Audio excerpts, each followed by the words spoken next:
c'est-à-dire aux religions, c'est-à-dire aux païens, pour qu'ils soient sauvés. 1 Thessaloniciens 2, versets 16, 18. Alors, dans la vidéo que vous voyez affichée sur la mienne, dont le titre est « La conversion des tziganes au christianisme », pourquoi? Alors, Rav Dinovitch Asidou TV, ça c'est le titre, alléluia, de cette vidéo que je vois, que je regarde et dont je parle, alléluia. Alors, je voudrais dire tout d'abord que Vie et Lumière est une branche de l'arbre du protestantisme. Qui le protestantisme, moi je dis plutôt qu'ils protestent contre le Seigneur, parce qu'ils n'ont pas protesté contre l'Église romaine, vu qu'ils en ont gardé la doctrine et qu'ils se sont divisés pour mieux régner. Ils protestent plutôt contre le Seigneur. Eh bien, le protestantisme est d'origine catholique. Et les fondateurs du protestantisme, eh bien, c'est Martin Luther, qui était dans l'Église catholique, qui était moine. Et le mot moine n'est pas dans la Bible, pas plus que les mains jointes, pas plus que le chapelet, et pas plus que le purgatoire, et l'adoration de Marie. Tout ça, ça n'y est pas. Alors, Luther était un moine romain. Il était aussi d'origine, je ne suis pas contre son origine, c'est pas de ça que je veux parler, mais il était aussi allemand. Alors, il y avait aussi Calvin avec son tribunal d'inquisition. Parce que nous savons que Calvin, il croyait aussi... nous savons que Calvin avait un tribunal d'inquisition et qu'il a fait tuer aussi Michel Servet, un médecin espagnol qui croyait en un seul Dieu. Parce que Deutéronome 6.4 nous dit « Shema Israël, notre Dieu est le seul Dieu. » Alléluia. Et Jacques 2.19 nous dit pareil, tu crois qu'il n'y a qu'un seul Dieu, eh bien tu fais bien. Le contraire, c'est mal. Et nous voyons que dans la parole de Dieu, puisque Dieu est esprit, le Seigneur c'est l'esprit, de Corinthiens 3.17, Éphésiens 4.6, il n'y a qu'un seul esprit, un seul Seigneur, le Seigneur c'est l'esprit, de Corinthiens 3.17, et la parole de Dieu nous dit, nous sommes tous baptisés et abreuvés d'un seul esprit, 1 Corinthiens 12.13, et nous savons qu'il demeure dans nous, le Seigneur, l'esprit, eh bien, 1 Jean 4.13, par l'esprit qui est en nous. Et la parole de Dieu nous dit, celui qui n'a pas l'esprit du Christ ne lui appartient pas, Romains 8.9. Donc on peut dire que le Saint-Esprit et Christ ne font pas deux, mais c'est un seul. Alléluia. Et dans Jean 20.22, la parole de Dieu, elle dit que Christ souffla sur ses apôtres et dit, recevez l'Esprit. Et la parole de Dieu nous dit, dans Acte 1, verset 2, Jésus donne ses ordres par l'Esprit Saint, et Acte 16, 6, 7, Jésus ne permettait pas aller à ses disciples, toujours, eh bien, par l'Esprit, parce qu'il est en nous par l'Esprit.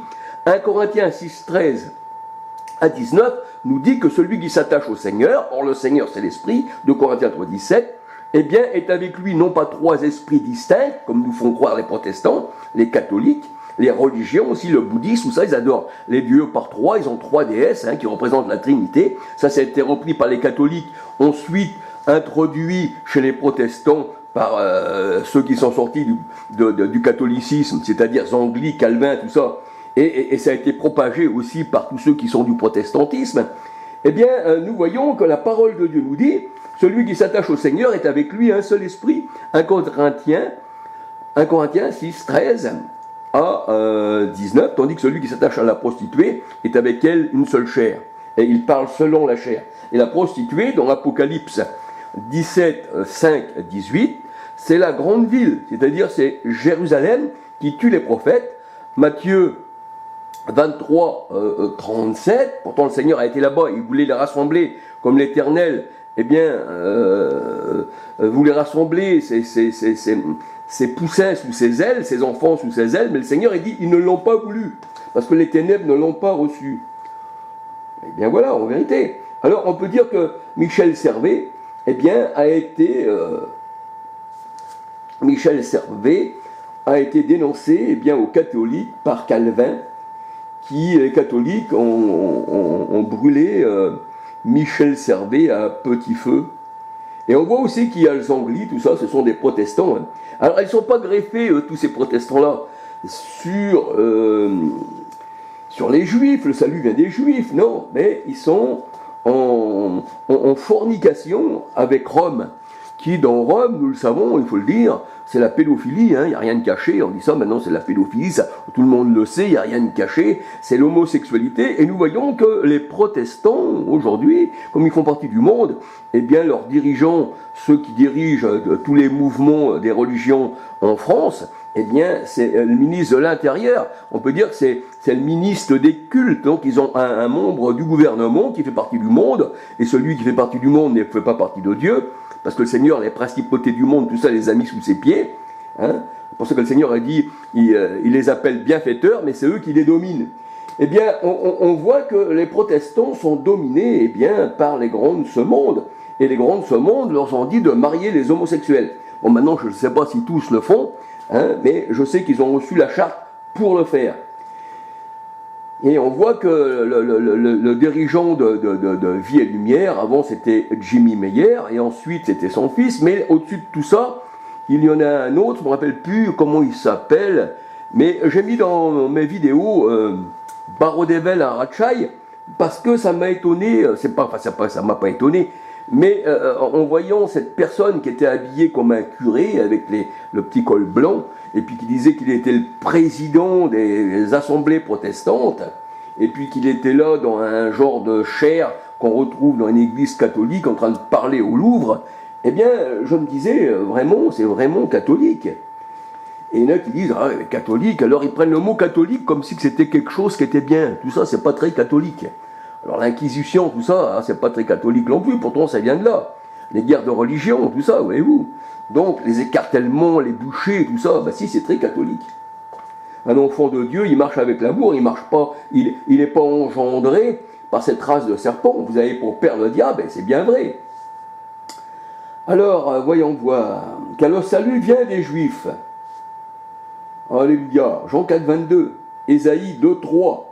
La loi sortira de Sion, de Jérusalem. Et tous les apôtres étaient juifs, ainsi que le Seigneur, ainsi que Yeshua, c'est-à-dire Jésus. On l'appelait le roi des Juifs. Matthieu 27, versets 11 à 29.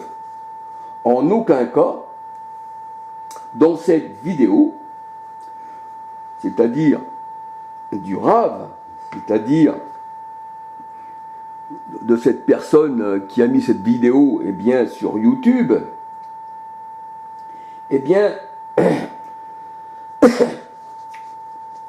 on voit que ces gitans qui se disent juifs messianiques, en aucun cas ils sont juifs messianiques. Les juifs messianiques pour le Seigneur, c'est nous. C'est aussi les juifs qui ont accepté le Seigneur. Le Seigneur dit des deux peuples, j'en ai fait qu'un seul. Alléluia, j'ai fait qu'un seul peuple. Je les ai réunis en un seul troupeau. Jean 11, verset 52. Luc 11, verset 32, il me semble. Et c'est ceux qui sont du cœur, et les vrais juifs, c'est nous, la parole de Dieu nous dit, ceux qui sont circoncis du cœur, mais non dans la chair, parce que la chair, un jour, elle pourrira et ça partira, mais quand tu es circoncis dans ton esprit, quand tu es circoncis dans ta conscience, et puis que le Seigneur t'a donné son Esprit Saint, et que tu es un homme nouveau à l'intérieur, comme la parole de Dieu nous dit, tu as eu ta nouvelle naissance, que même on peut dire que Nicodème, un docteur de la loi, ne savait pas. Jean 3, versets 3 à 8, il faut renaître d'en haut, il faut renaître de l'eau d'en haut, alléluia. Mais ces gens-là ne sont pas renés d'en haut, puisqu'ils sont greffés sur le monde, sur les ennemis du Seigneur, sur Constantin. Ils sont greffés exactement sur les conciles de Constantin. Et on voit que le catholicisme et toutes les religions qu'il y a aujourd'hui n'existaient pas au temps du Christ, et pourtant les disciples étaient quand même sauvés. Ces religions-là sont venues pour justement combattre contre le Christ. Alors la parole de Dieu nous dit que nous sommes greffés sur l'olivier naturel d'Israël. On est greffés sur la racine même d'Israël. Romains 11, versets 16, 18, 19, 21. En fait, les païens n'ont aucun droit de citer en Israël. C'est ce que nous dit la parole de Dieu. Et nous, païens, nous sommes rentrés. La parole de Dieu nous dit, comme des fils d'adoption en Israël et nous avons été greffés sur l'olivier naturel d'Israël, sur la racine, sur la souche même d'Israël, pour qu'on soit un peuple pour le Seigneur. Et nous sommes bâtis non sur Rome, non sur le protestantisme qui sort de Rome ou sur une autre religion, mais nous sommes bâtis sur le fondement des apôtres, qui étaient eux des véritables juifs. Éphésiens 2, versets 11 à 23. On dit que Paul était un pharisien, il était de la tribu de Benjamin. Alléluia. Et la parole de Dieu nous dit qu'avant on n'avait aucun droit de cité en Israël, mais on s'est rapproché. Et le Seigneur, il dit qu'il a enlevé le mur de l'inimitié, c'est-à-dire entre juifs convertis et païens convertis, et il a fait un seul peuple. Et nous sommes tous bâtis, païens et juifs convertis, et bien sur le fondement des apôtres, et il a renversé le mur de l'inimitié. Éphésiens 2, 11 à 23. Et il a rassemblé son peuple en un seul corps, Jean 11, 52. Alléluia. C'est pour ça qu'en Jésus-Christ, il n'y a plus ni grec, ni juif, ni homme, ni femme. Galates 3, 27, 28, 29.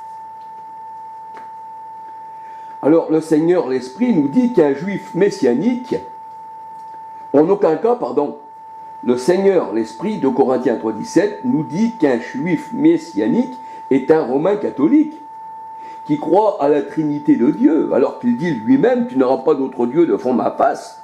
Shema Israël, notre Dieu est un seul Seigneur, un seul Sauveur, alléluia. Deutéronome 6, 4. Il n'y a pas dans la parole de Dieu trois personnes distinctes, ça n'existe pas. Distinct, ça veut dire qu'il y a une distinction entre les personnes, comme le blé, l'avoine et l'orge, voyez-vous. Et ces gens-là, quand vous leur parlez, quand vous allez dans leurs enseignements, parce que je les connais très bien, j'ai été dans leurs enseignements, c'est-à-dire aux gens du voyage, chez Vie et Lumière, dans l'ancien temps, avant que le Seigneur me tire de ça, comme Paul il a fait chez les pharisiens, comme le Seigneur a enlevé Paul de chez les pharisiens, dans Acte 9, et puis qu'il lui a donné, eh bien, sur le chemin de Damas, cette lumière, cet enseignement, Proverbe 6, 23, eh bien, Paul après, eh bien, le Seigneur, il l'a pris parce que c'était un élu, hein, Galates 1, verset 15-16. Alléluia. Et il dit, cet homme est un instrument entre mes mains, puisqu'il était déjà élu avant qu'il soit né. Alléluia. Eh bien, quand on parle aux gitans, hein, quand on va dans leur réunion, si on est des moutons, et puis qu'on a les oreilles pas trop attentives, les yeux fermés, puis qu'on dort, de toute façon, dans ces religions-là, vous dormez. Hein. C'est pour ça que le Seigneur dit, réveille-toi, toi qui dors, et puis Christ va t'éclairer. Et quelqu'un qui dort, pour le Seigneur, tu es mort. Hein. Pour ça qu'il dit, réveille-toi d'entre les morts. Éphésiens 5, 14. Et là, on voit que, eh bien, non. Là, il vous parle de trois personnes distinctes, et les gens, ils disent, ah oui, trois personnes distinctes. Mais s'il y a quelqu'un qui vient et puis qui leur dit, mais alors vous avez trois dieux. Ah ben non, on n'a jamais dit ça, nous, on n'a pas trois dieux. Alors, ils retournent leur veste. Et c'est ça l'hypocrisie parmi eux. C'est ça les fausses doctrines. Quand tu n'appartiens pas au Seigneur, tu n'es pas franc. Et puis, tu ne veux pas d'une personne qui connaisse la vérité dans tes rangs, parce que tu dis, si après les autres connaissent la vérité, bien tout ce que moi je leur ai dit, après ça ne va pas être approuvé. Alléluia. Mais il n'y a pas de trois dieux distincts. D'ailleurs, le triangle, eh bien, chez les catholiques, quand ils se signent, c'est-à-dire du front aux deux épaules, eh bien, on va dire, c'est un triangle, c'est la pyramide, c'est la franc-maçonnerie, c'est l'Égypte.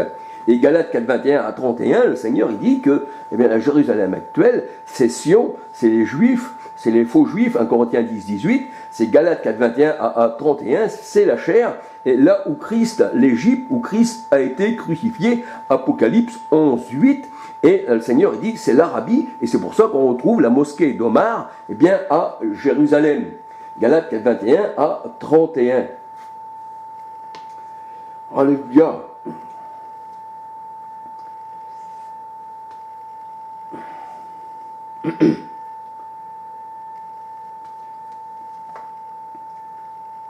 Alors les mains jointes qu'on retrouve dans les religions, ça représente la pyramide, mais ça vient aussi du bouddhisme. Vous pouvez voir le bouddhisme que le catholicisme a repris, comme le mot monastère, ça vient du bouddhisme. Les vœux de silence, ça veut dire c'est les sociétés secrètes, ça vient de la franc-maçonnerie repris par les religions, parce que le vœu de silence, ça veut dire il faut se taire.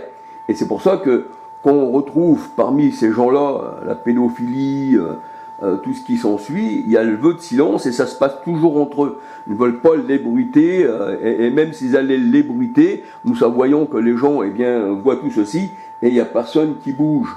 Nous savons que ce sont des pédophiles et c'est des initiés qui rentrent dans la franc-maçonnerie. Dans l'église catholique, on retrouve les symboles franc-maçonniques, comme le dallage blanc et noir par terre, des fois que l'on retrouve, l'équerre, le compas, on retrouve ça chez les catholiques. Parce que pourquoi toutes les religions sont basées sur la franc-maçonnerie, sur la pyramide. C'est pour ça que le Seigneur il les appelle les Égyptiens.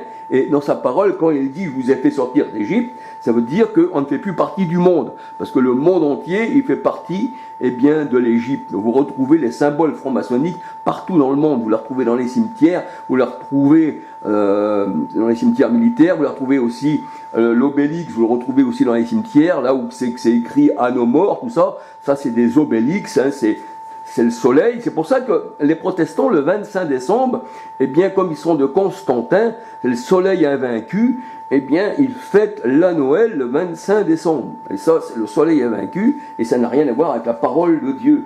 Le Christ, nous ne savons pas quand il est né, et d'ailleurs, on ne cherche pas à le savoir, et il n'a jamais dit de fêter un anniversaire. Et ça, c'est les hommes, quand ils mettent au 25 décembre, ils mettent un sapin triangulaire avec une petite lumière en haut qui représente l'Égypte et qui représente la lumière des Illuminati.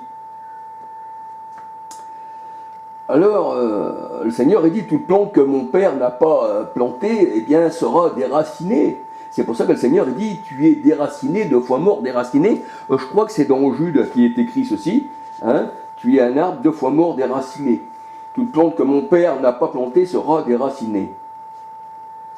Alors, pour le Rav, dans cette vidéo, bien qu'il soit l'antichrist, parce que c'est quelqu'un qui est contre Christ, et comme il dit qu'il ne croit pas au Christ, parce que j'ai vu quelques vidéos où il dit que le Christ n'est rien, il ne faut pas essayer ça, donc c'est un antichrist. Et l'antichrist, la parole de Dieu nous dit, que c'est les ténèbres, parce qu'ils n'ont pas voulu de la lumière. Jean 1, verset 5, 9 à 13. Un antichrist qui reste dans les ténèbres, ça veut dire qu'il n'a pas l'enseignement dans son conscient, dans sa conscience, dans sa pensée, c'est ténèbres. Proverbe 6, 23, parce que la parole de Dieu nous dit, dans le psaume 104, verset 2, que l'Éternel, s'entoure d'un manteau comme de lumière. Mais sa lumière, c'est la lumière intérieure qui rentre dans notre cœur, qui éclaire nos âmes. Alléluia, c'est pas simplement avec des yeux charnels. Alléluia. Christ soit dans vos cœurs, qu'il vous éclaire de son enseignement, c'est l'enseignement. Et là nous voyons que quand on rejette la véritable lumière qui arrive pour éclairer tout homme, même ce Rav, là, dans cette vidéo, il est sans connaissance, il est dans les ténèbres. Il n'a pas accepté la lumière, il n'a pas accepté le Christ. Paul l'a rencontré sur le chemin de Damas, dans Romains 9, et il a vu cette grande lumière qui surpassait celle du soleil. Parce que nous savons que l'Éternel est aussi le soleil de justice. Alléluia. Et là, Paul a reçu l'enseignement. Alléluia.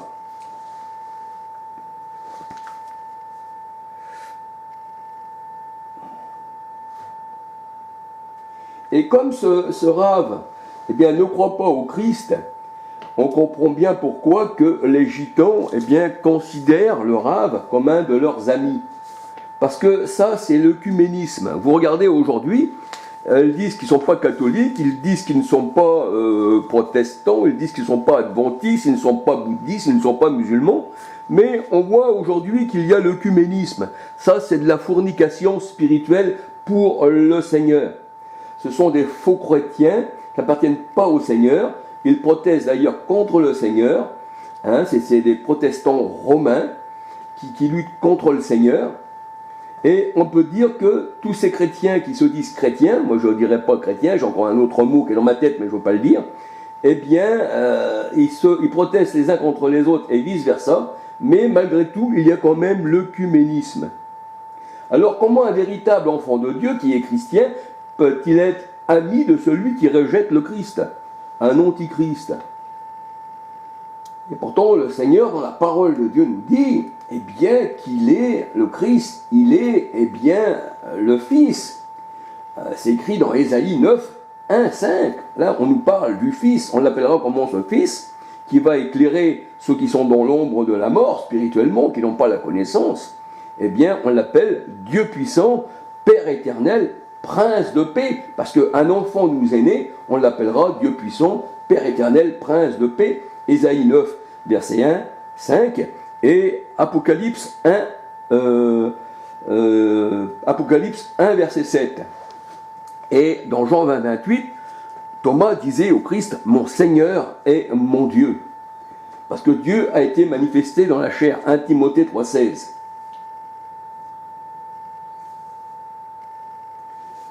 Mais je dirais bien que le Rave renie le Christ, il a quand même de longues questions envers les faux chrétiens de Zigane.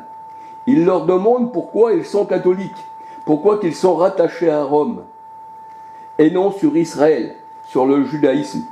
Et il cite Jésus comme un juif et les apôtres comme des juifs, pour leur faire comprendre à ces faux chrétiens, à ces gitans, qui bégayent un peu, là je vois, ils ne sont pas trop dans leur assiette quand le Rave leur explique ceci, eh bien ils bégayent un peu. Donc on voit que le Rave a plus de connaissances que ces faux chrétiens. Hein, on peut dire aussi ses faux frères. Ésaïe 9, verset 1, 5, un fils nous est donné, on l'appellera Dieu Tout-Puissant. Et la parole de Dieu nous dit dans Proverbe 30, verset 4, connais-tu son nom et le nom de son fils? Mais pour connaître qui est le Christ, qui est Dieu manifesté en chair, le Seigneur nous le dit dans Matthieu 11, verset 25, 26, 27. Qui connaît le Père, si ce n'est le Fils, et qui le Fils veut le révéler?